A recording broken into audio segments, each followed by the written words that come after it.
Est-ce que Dieu a besoin des religions pour parler à l'humanité? Et est-ce que nous, êtres humains, avons besoin de religions pour parler avec Dieu et avec le monde divin? Il faut d'abord comprendre, pour répondre à cette question, que le principe et l'idée de la religion est là depuis le début avec nous. Depuis le début que l'humanité chemine sur la terre, cette idée, ce principe de religion est là omniprésent. Pourquoi? Parce que nous sommes des créatures issues de Dieu. Et l'idée de la religion, c'est celle de la reliance. C'est dit dans le mot. Religion, ça vient du latin « relier ». Et en fait, c'est quoi? Relier l'homme à un principe supérieur, ou relier d'autres règnes, l'animal, la plante ou la pierre, à un principe supérieur. Cette idée, elle est donc là depuis la création de l'humanité, depuis le début de notre chemin sur la Terre, et elle fait partie intégrante de notre évolution, de notre chemin. Aujourd'hui, la religion est toujours partout omniprésente, sur toute la Terre, dans tous les pays du monde, même si on peut voir qu'il y a de plus en plus d'êtres qui ne se disent non croyants, non religieux, la religion est là omniprésente. Mais la grande question qu'on peut se poser, c'est est-ce que toutes ces religions, toutes ces croyances, tous ces courants sont en accord avec des principes supérieurs, sont en accord avec l'intelligence de Dieu et de sa lumière? Ou alors est-ce que les religions aujourd'hui sont plus une histoire de croyances, de superstitions et de pouvoir? C'est le thème que je veux aborder dans cette vidéo, le sujet que j'aimerais développer, et pour cela, il faut comprendre deux choses. La première, c'est comment sont nées les religions. C'est la première chose qu'il faut comprendre. Ensuite, il faut plonger plus en profondeur sur comment un être humain parle avec une intelligence supérieure, comment Dieu parle à l'homme et comment l'homme parle à Dieu.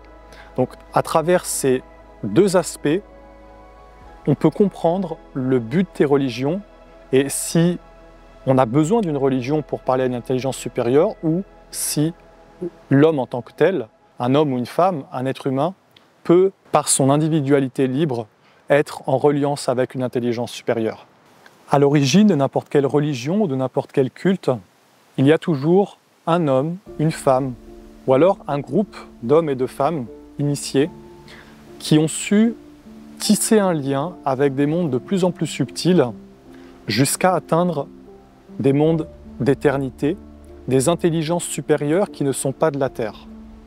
Alors ces êtres, ils ont reçu une connaissance, un savoir, des révélations, une sagesse qui n'est pas humaine, quelque chose qui ne vient pas de notre création propre en tant qu'être humain, mais quelque chose qui vient d'un contact, d'une alliance, d'une rencontre en fait entre deux intelligences, deux formes d'intelligence, c'est-à-dire l'intelligence humaine et des intelligences supérieures.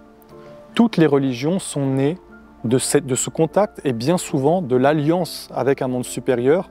Pourquoi? Parce que dans la création, nous sommes un corps global, un corps complet et tous les mondes sont interconnectés, interreliés, c'est-à-dire que nous, les êtres humains, nous sommes interreliés à la Terre, nous sommes connectés aux pierres, aux plantes, aux animaux, nous sommes connectés au monde invisible et normalement nous sommes connectés aussi à des mondes supérieurs, à des mondes divins. Mais dans l'état dans lequel nous sommes, parce que nous sommes dans un état de chute, l'humanité a chuté, elle s'est coupée du monde de la vie, du monde des origines, de l'éternité, alors l'humanité actuelle a perdu l'essence, a perdu la capacité d'avoir ce lien naturel, ce lien conscient avec Dieu, avec des mondes de lumière et d'éternité.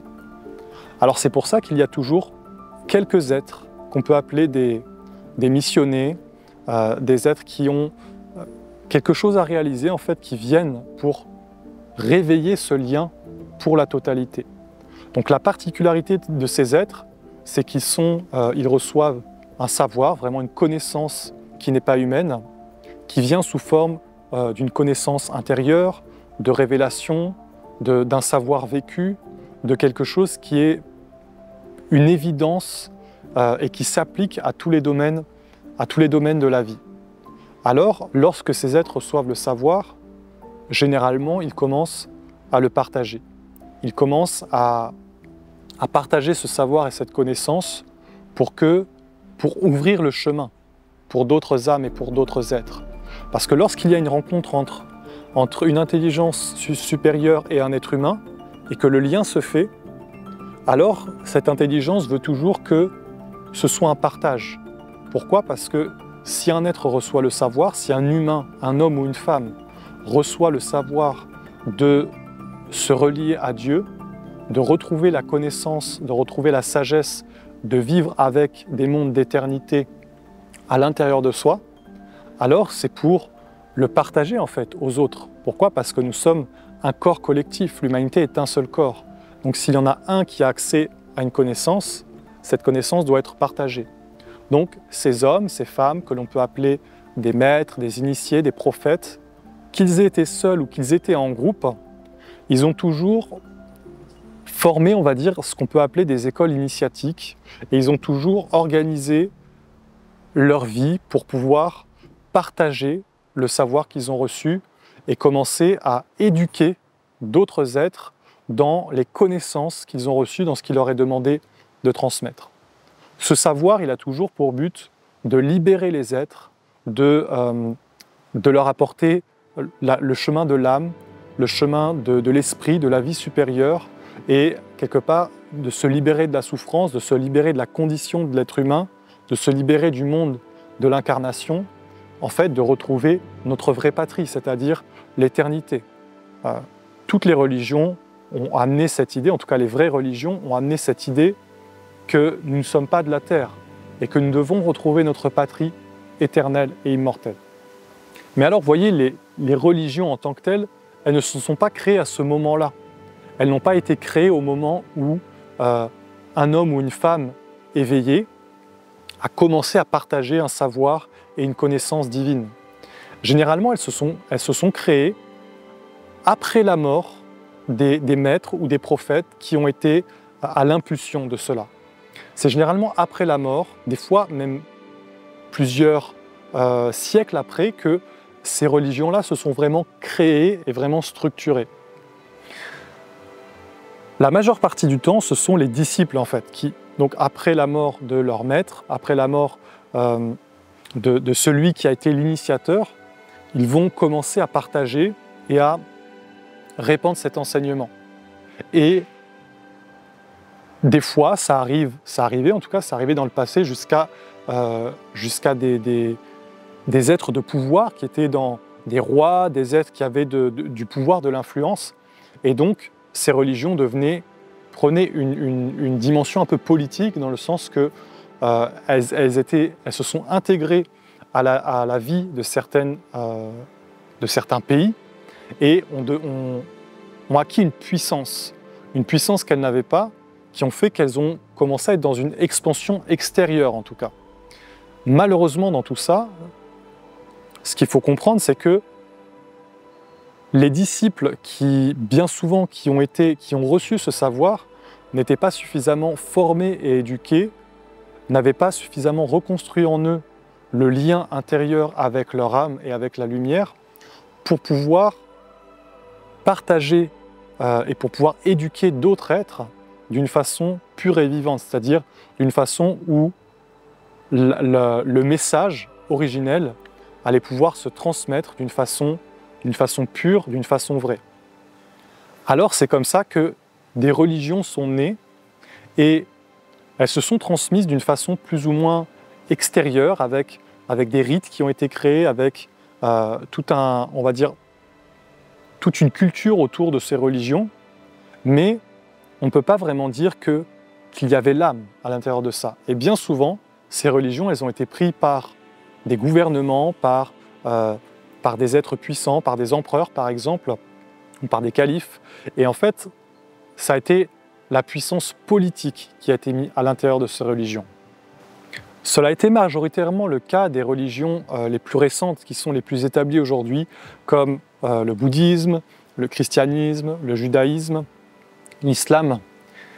Des religions qui ont été dans une impulsion pure au départ, en tout cas des maîtres, des prophètes qui ont été à l'impulsion de ces courants, mais qui malheureusement se sont vite détournés de leur chemin et ont pris un chemin qui était autre.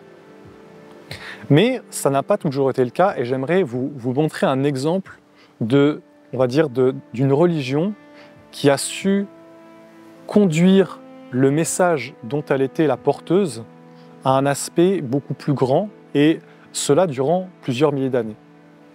La religion dont je parle, c'est celle qui était présente dans l'Égypte ancienne, dans cette grande civilisation de l'Égypte ancienne, l'Égypte des pharaons, l'Égypte des dieux, l'Égypte de Isis, de Osiris, de Horus. Dans cette civilisation ancienne, qui a été créée pas par un seul être, et c'est, je pense, la force qui a fait cette civilisation, c'est que cette civilisation de l'Égypte antique, elle a été créée par un groupe d'initiés, qui étaient quand même, je pense, suffisamment nombreux, qui venaient du monde de la civilisation atlante, donc une civilisation perdue. Ces initiés ont cherché à faire perdurer la connaissance divine qu'ils avaient dans cette ancienne civilisation qui a été détruite. Ils ont donc trouvé une terre qui était l'Égypte, et sur cette terre, ils ont créé une civilisation, ils ont créé tout un monde, c'est-à-dire tout un pays, un art de vivre, toute une façon d'être qui était basée sur l'hommage aux dieux. Et dans cette ancienne civilisation de l'Égypte, tout était tourné vers l'offrande à des mondes supérieurs. Mais alors, ce qui est intéressant de comprendre, parce que pour moi, l'Égypte est une civilisation merveilleuse, parce qu'elle a su maintenir une alliance avec le monde divin, et elle a su transmettre ce lien avec Dieu d'une façon, on va dire, avec une organisation autour. C'est-à-dire que vous avez beaucoup d'êtres qui, d'une façon spontanée, se sont éveillés vers des mondes supérieurs, mais quelque part, ça n'a pas été transmis et ça n'a pas engendré quelque chose de grand. Alors que dans cette civilisation de l'Égypte, dans cette religion intérieure des mystères, ce qui a été créé à la base par le premier groupe d'initiés s'est transmis de génération en génération en génération, et ce pendant plusieurs milliers d'années. Alors comment ils ont fait pour transmettre cette pureté et pour garder cette pureté avant qu'ils ne chutent eux aussi? Ce qui a été fait dans cette religion, et ce qui a été le cas dans d'autres religions anciennes, c'est que les créateurs, les initiés à la base qui ont enfanté tout cela, ont cherché à bâtir une forme d'éducation, une forme de transmission vivante, de transmission de la connaissance, de transmission des mystères, de transmission du lien avec Dieu aux descendants. Donc ils ont comme créé des écoles, ils ont créé des temples, ils ont créé des lieux dans lesquels les êtres venaient pour être éduqués, et dans lesquels des êtres qui étaient prédestinés à ça venaient pour être formés, pour être éduqués, pour pouvoir recevoir la connaissance, le savoir qui permet d'établir le lien avec les mondes plus subtils d'abord, et ensuite avec des mondes supérieurs de l'éternité, c'est-à-dire ce qu'on appelle Dieu. Parce que si tu tisses un lien avec un ange, tu es avec Dieu. Donc un ange, un archange, une divinité, c'est une partie de Dieu, c'est un messager de Dieu. Donc dans cette ancienne religion de l'Égypte, qui est un exemple, on peut retrouver cet exemple ailleurs, vous avez une transmission d'une éducation qui permet à des êtres de maintenir ce lien avec Dieu. Et cette éducation, ça a été le fondement de toute la civilisation. Tout était tourné vers ça. Pourquoi? Parce que ces êtres savaient que s'il n'y avait pas d'éducation et de transmission vivante, alors le savoir se perdrait et leur religion allait mourir. Alors ça s'est perpétué durant des milliers d'années, et ce qui était au centre, c'était donc cette éducation des mystères, cet hommage au monde divin, cette connaissance, cette science, et de là, toute la civilisation s'est bâtie, c'est-à-dire tout le reste est apparu en fait, à partir du centre qui était les mystères divins, donc de garder le lien avec Dieu, qui est le plus précieux, la chose la plus fine, la plus délicate et la plus précieuse, de ce lien, de ces mystères en fait, du lien avec Dieu, a été bâti tout un peuple et toute une civilisation qui a vécu et existé sur la terre pendant des milliers d'années en gardant ce lien avec la lumière. Alors dans cette religion de l'Égypte, qui n'était pas juste une religion comme ça en fait, c'était une religion qui était toute la vie du peuple. Et c'est ça, je pense, la grande différence entre les religions que l'on connaît aujourd'hui et les religions beaucoup plus anciennes, c'est-à-dire qui étaient intégrées à des peuples, c'est qu'il n'y avait pas de séparation entre la vie du peuple, la vie politique, la vie sociale, la vie économique du peuple égyptien et son aspect religieux, c'est-à-dire l'aspect de la prêtrise, de la gouvernance, du pharaon qui était le roi, et des prêtres et des prêtresses, des cultes et de tout ce qui émanait de ça.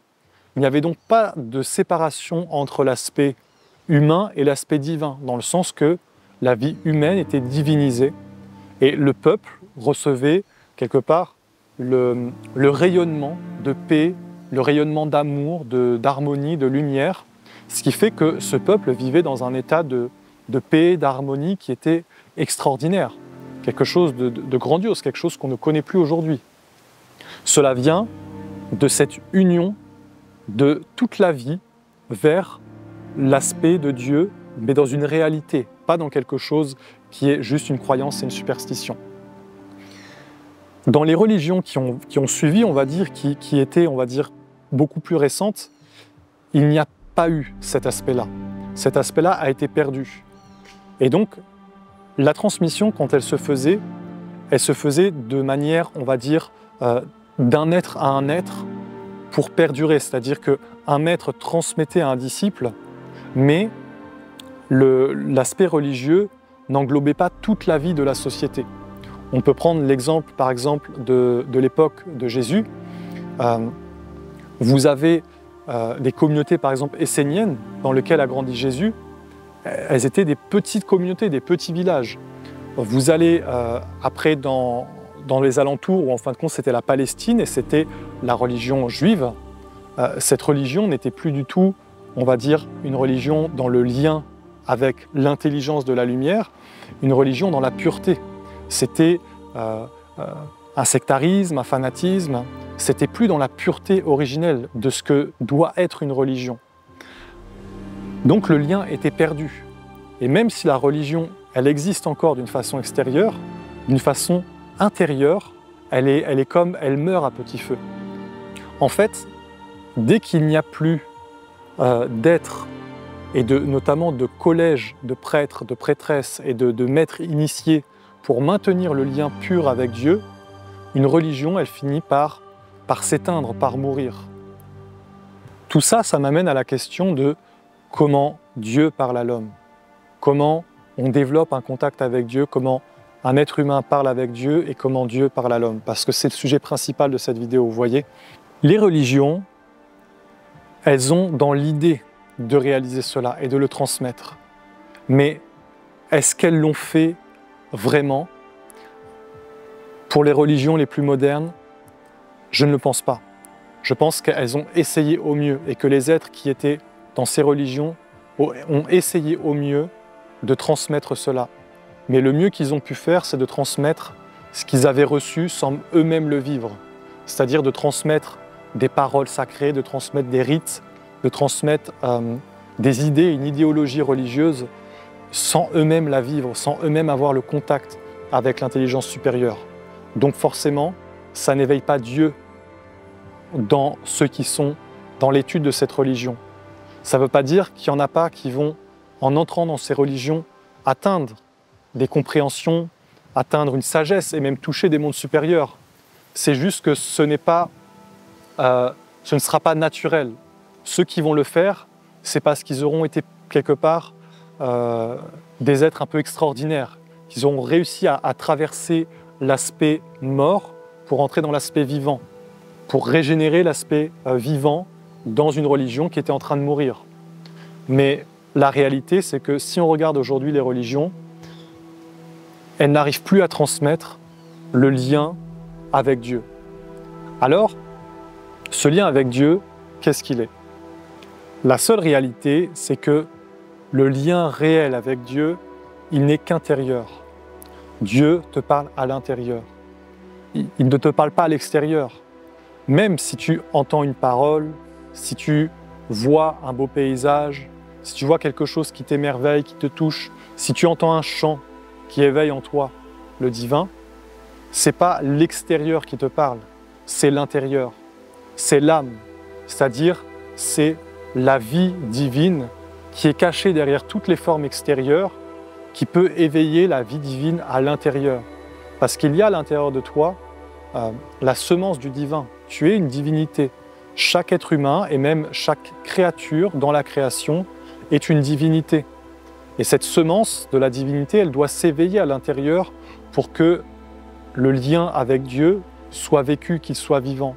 Si elle est endormie, ce qu'on appelle l'inconscience, l'humanité endormie, l'humanité inconsciente, ne vit pas de lien conscient avec Dieu parce que c'est l'endormissement. Mais lorsqu'il y a l'éveil, lorsqu'il y a un contact qui s'établit, alors c'est de l'intérieur que ça te parle. C'est l'intelligence qui te met à te parler de tout, qui te met à te parler de tes relations, de ta vie, de tes pensées, de ta destinée, de ce que tu viens faire. Et c'est à l'intérieur que ça te parle. C'est toujours dans les mystères de l'intériorité que tu peux tisser un lien avec le monde de la lumière. Parfois, ça peut être spontané, dans le sens que c'est spontanément que des êtres vont avoir accès à des mondes subtils et à des mondes supérieurs, mais dans la majorité des cas, cela vient après un travail sur soi, après une discipline, après de l'ascétisme, par exemple, de jeûner de nourriture, de ne pas parler, de se retirer du monde, d'être vraiment dans une discipline ascétique. C'est la majorité des cas, ça apparaît de cette façon. D'ailleurs, si vous regardez beaucoup de prophètes ou de maîtres d'anciennes religions, vous prenez le bouddhisme, le christianisme et l'islam, donc Bouddha, pour atteindre sa révélation, il lui a fallu jeûner pendant de très nombreuses années, se retirer, donc d'être dans un ascétisme extrême, jusqu'à être quasiment juste un squelette, pour avoir ces révélations et pour devenir un être qui allait transmettre Dieu. Si vous regardez Jésus, Jésus a été dans un ascétisme très important. Si on le sait pas, ça a moins été su, mais il a beaucoup travaillé sur lui, fait des disciplines, il a beaucoup jeûné. C'est dit dans les évangiles qu'il part jeûner 40 jours dans le désert. Donc c'est toujours présent. Mahomet, par exemple, qui était à l'origine de l'islam, priait énormément, était dans des retraites, il se retirait du monde, il se coupait, il était dans le jeûne et la prière, dans la dévotion, donc dans une discipline intense. Et c'est généralement cela qui a conduit à ce que ces êtres s'éveillent de l'intérieur. Et bien sûr, beaucoup d'êtres moins connus aussi ont connu ces choses-là.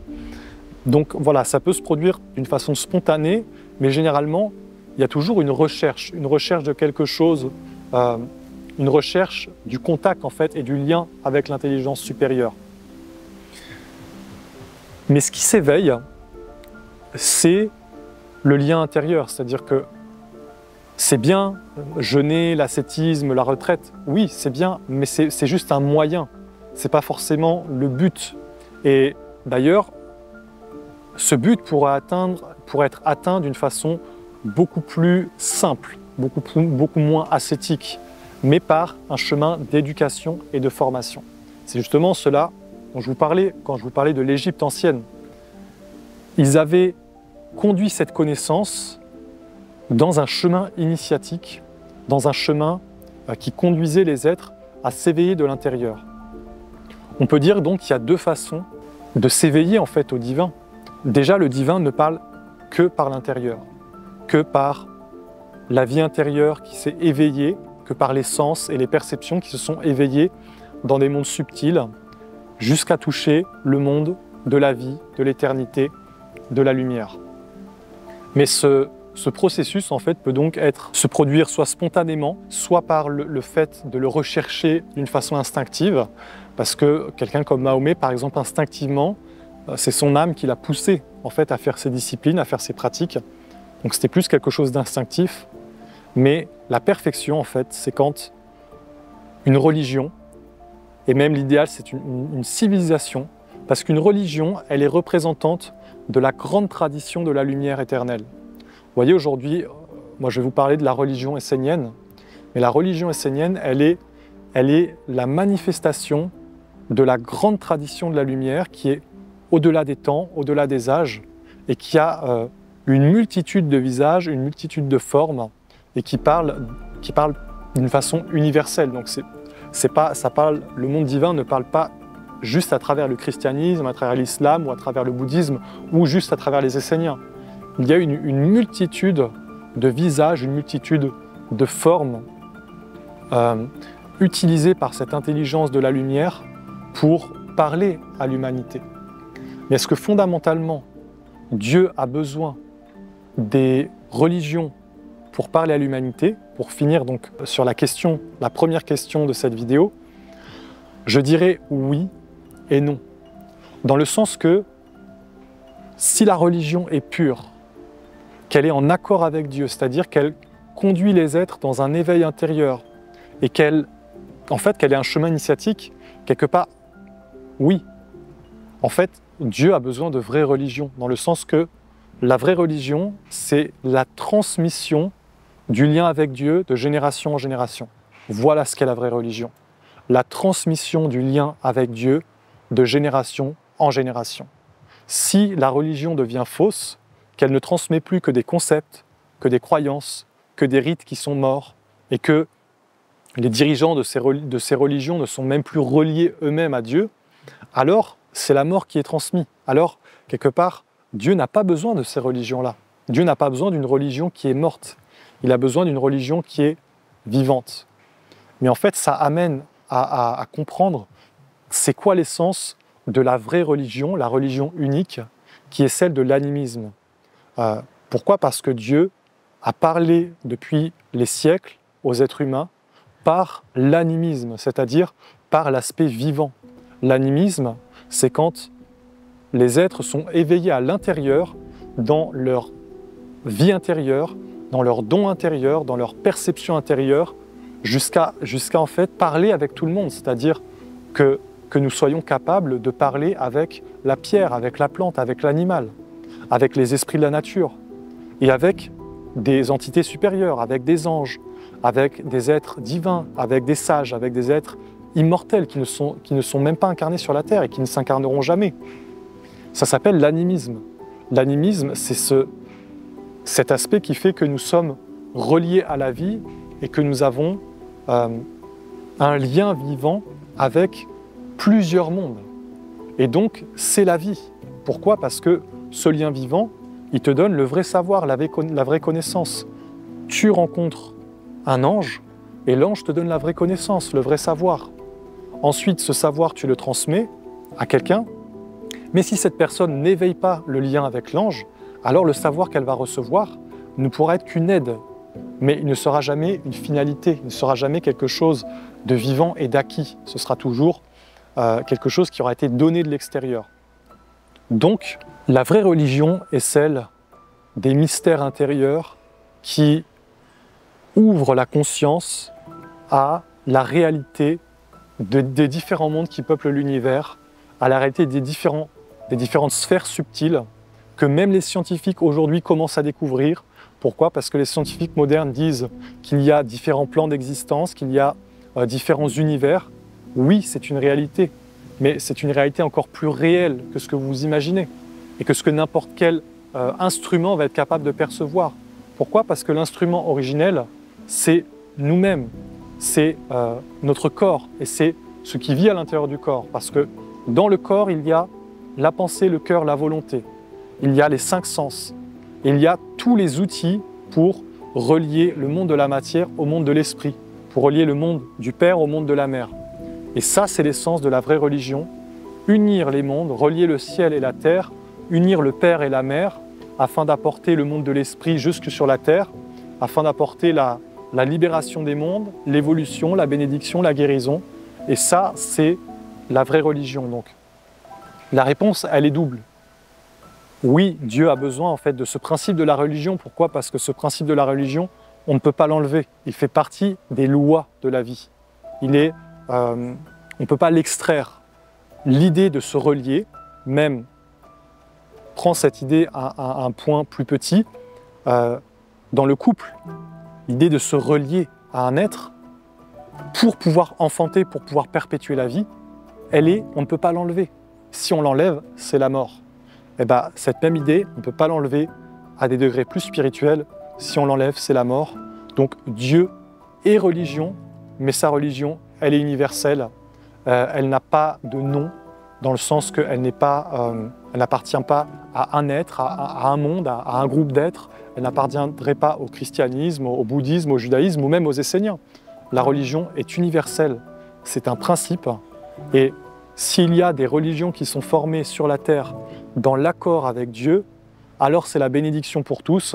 Si les religions perdent ce lien avec Dieu et que ce qu'elles transmettent, c'est la mort, alors c'est la malédiction. Et donc, ceux qui s'engagent sur ce chemin des religions et d'être des porteurs d'une religion et d'une tradition de lumière doivent être les dignes représentants de l'intelligence supérieure. Voilà la conclusion à laquelle j'en viens. Je vous remercie d'avoir regardé cette vidéo jusqu'au bout. Je vous dis à très bientôt.